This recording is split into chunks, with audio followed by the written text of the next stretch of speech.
च्या विरोधात उभा राहणार. मरणाला न घाबरणारा कार्यकर्ता आहे मी. जो जातीभेद, जो वर्णाश्रम, जो वर्णवर्चस्ववाद, जो स्त्री द्वेषाची बीजे पेरली गेली, स्त्रीला आपल्या समाजात मान्यताच नव्हती. महात्मा ज्योतिबा फुले आले नसते तर स्त्रिया शिकल्याच नसत्या. मग स्त्रिया ब्राह्मण समाजातल्या असो नाही तर क्षुद्र समाजातल्या असो, त्यांना जगण्याचाच अधिकार नाही असंच लिहिलंय म्हणून. त्या मनूबद्दल काय बोलतात ते बोला ना. जितेंद्र आव्हाड चुकला, माफी मागितली मोठ्या मनाने.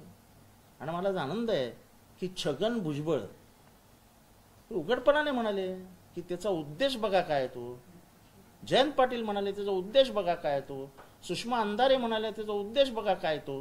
दलित पॅन्थरचे दीपक केदारे, अनेक दलित पॅन्थर किंवा रिपब्लिकन पक्षाचे नेते म्हणतात की जितेंद्र आव्हाड हे करूच शकत नाही. त्याच्या हातनं चुकून झालं, अनावधानानं झालं हे मान्य आहे, पण त्यांनी जाणून बुजून केलं हे म्हणणं चुकीचं आहे. हे असे अनेक दलित समाजातले कार्यकर्ते म्हणतात. आणि 185 किलोमीटर लांब जाऊन काय मूर्ख आहे का फोटो पाडायला. अनावधानाने झालं. उलट आम्हाला वाईट वाटतंय की इतका चांगला सगळा कार्यक्रम होत असताना शेवटी ही घटना घडावी. सगळ्यावरती पाणी फिरलं.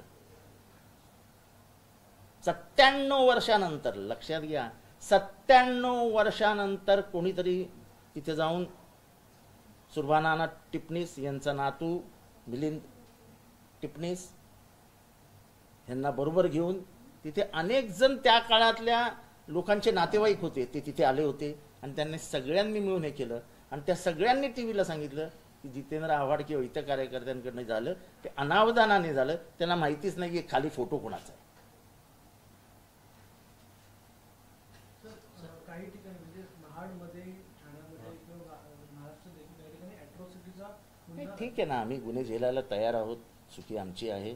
त्यामुळे गुन्ह्यांना घाबरून मनुस्मृतीपासून लांब जाणारे कार्यकर्ते नाही. मनुस्मृती जाळण्याचा कार्यक्रम चालूच राहील. ते त्याच्यात कोणीही मला अडवू शकत नाही. यांना मला पुढे करून मनूला माझ्या मागे लपवण्याचं काम सुरू आहे. ते होऊ देणार नाही. अटक झाली पाहिजे, त्यांचा राजीनामा घ्या असे देखील आता मागणी होते. का वाटतं घ्या ना. माझा कोणाचा राजीनामा पाहिजे? कुठला राजीनामा पाहिजे? राजीनामा द्या असं कोण म्हणतंय? कोण मनीषा दे? मनीषा कायंदे. अच्छा, त्यांना बोलू द्या ना. त्यांना कायद्याची किती माहिती आहे मला माहित नाही.